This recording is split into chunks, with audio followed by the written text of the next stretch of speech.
Hello guys, welcome to the biology class. This is Deepak Kapri. So we were studying reproduction in organisms, class 10th biology, and in this today video we will discuss about the vegetative propagation in plants. So let us start. First, before starting vegetative propagation, we should understand that it is nothing but the asexual reproduction in plants.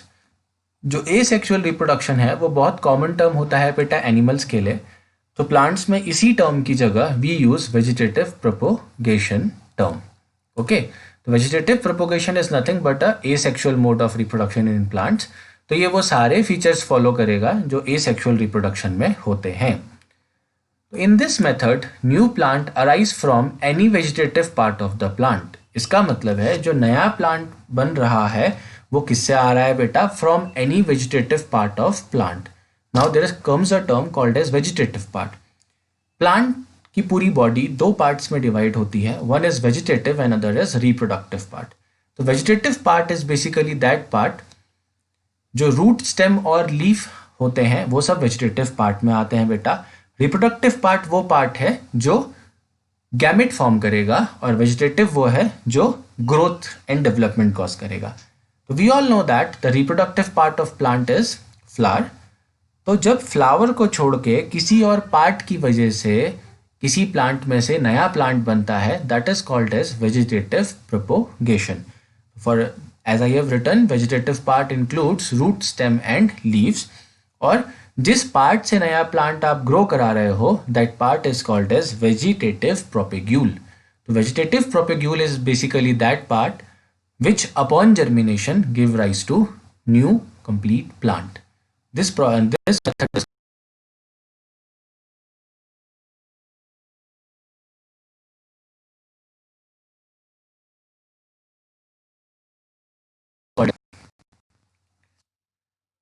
in front of you. I have provided some diagrams and these are the vegetative mode of reproduction by stem, root and leaf. So let us understand them one by one. So first of all, let us understand vegetative propagation by stem.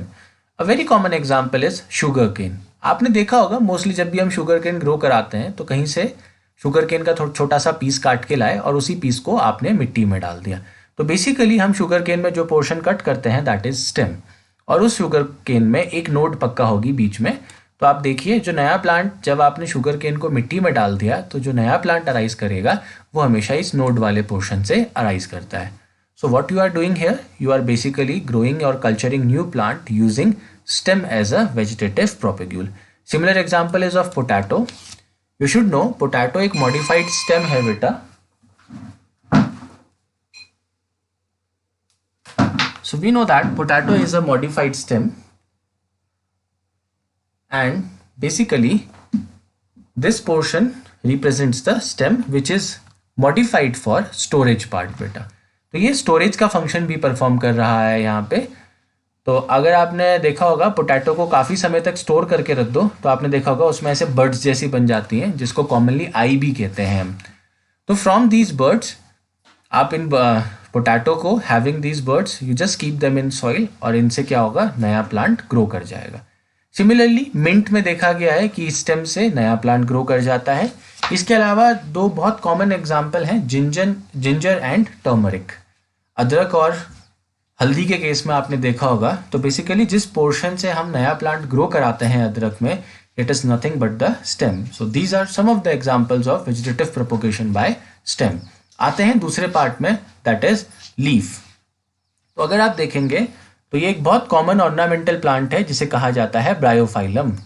तो Bryophyllum में जो नया plant है वो leaf से propagate कर सकता है. कैसे? If you see this leaf, आपको यहाँ पे ऐसे छोटे छोटे बर्ड्स जैसे दिख रहे हैं. तो ये एक एक्चुअल फोटो है और ये एक डेपिक्शन है इसका. तो आप देखेंगे कि लीव्स की सरफेस में क्या प्रेजेंट है बेटा? बर्ड्स प्रेजेंट है. Whenever these birds they come in contact with the soil they germinate and form new plant. So this is basically vegetative propagation by the leaves, and the third mode of vegetative propagation is by the roots. Okay, so now what happens? आप लोगों ने महाशिवरात्रि में हम सब लोग sweet potato खाते हैं while fasting. तो this is the example of vegetative propagation by root.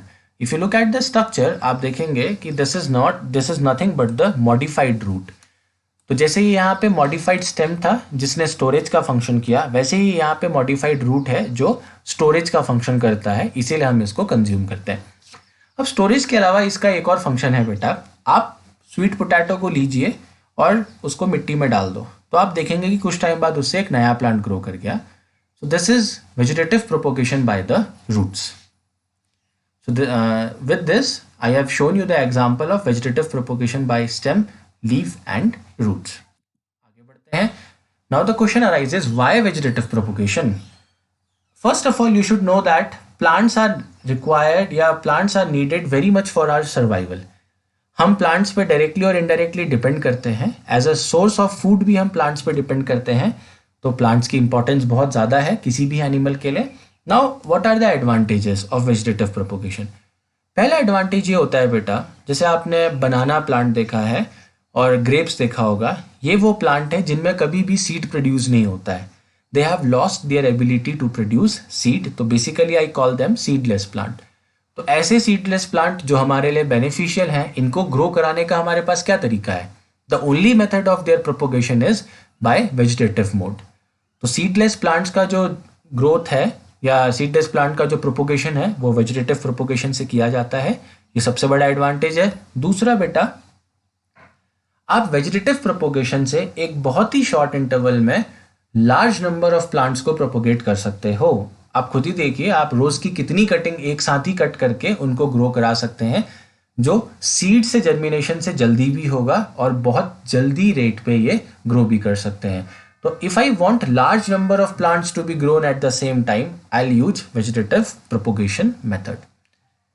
अब तीसरा प्रॉपर्टी या एडवांटेज, जितने भी प्लांट्स आप वेजिटेटिव प्रोपोगेशन से ग्रो कराते हैं बेटा, ये सारे प्लांट्स एक दूसरे की 100% कॉपी होते हैं.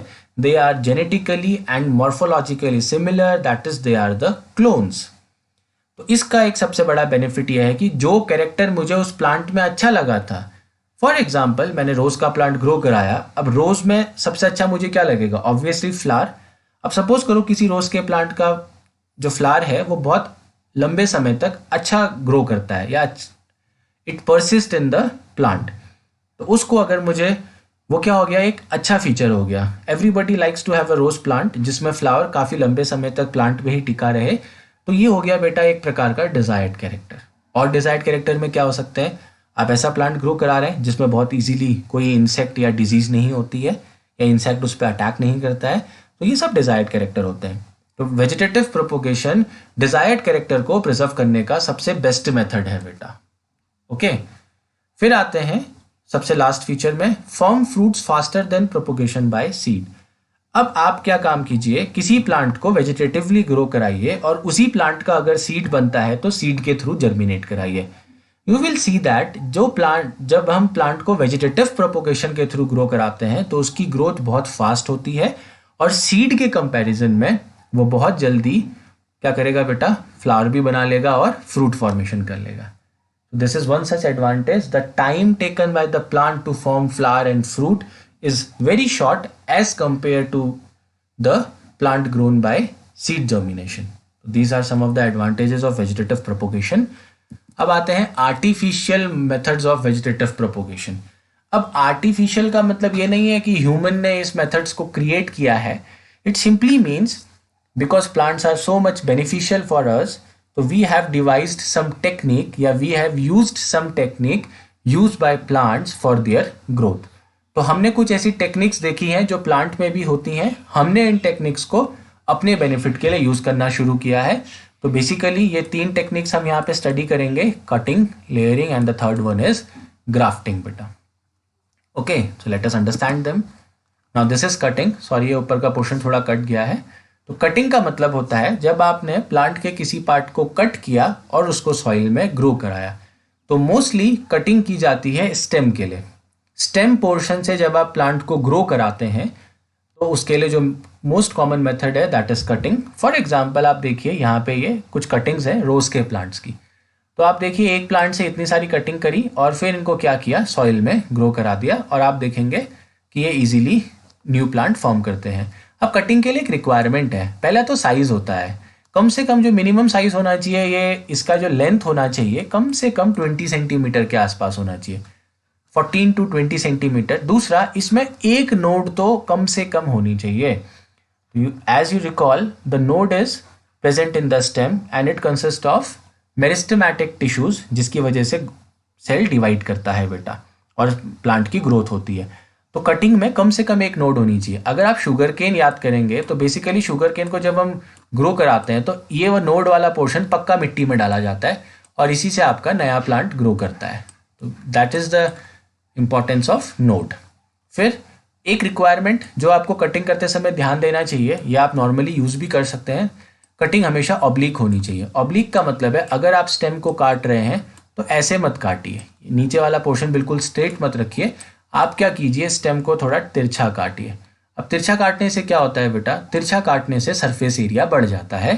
तो सरफेस एरिया बढ़ जाएगा तो जब आप इस पार्ट को मिट्टी में डालेंगे तो इसमें से रूट फॉर्मेशन के चांसेस भी बढ़ जाते हैं बेटा।